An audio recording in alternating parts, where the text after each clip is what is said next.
Hello friends, foodie मोडी channel में आपका स्वागत है। आज हम बना रहे होली स्पेशल ठंडाई। हमने बादाम, पिस्ता, शक्कर, इलायची, काला मरी और गुलाब के सूखे हुए पत्ते ले लिए हैं। अब हम उसको मिक्सर में डालेंगे, मिक्सर में ग्राइंड करेंगे और उसका पाउडर बनाएंगे। अब हमारा पाउडर रेडी हो गया है, जिसे हम दूध में लेंगे, दूध में करेंगे। मिक्स करके हम छलनी से गाड़ देंगे।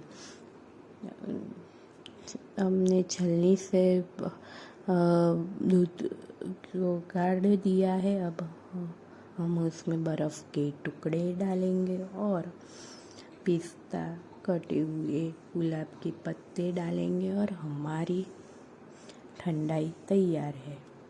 हमारी चैनल फूडी मोडी चैनल को सब्सक्राइब करना मत भूलिए और वीडियो को लाइक, शेयर, कमेंट ज़रूर करिए। बाय।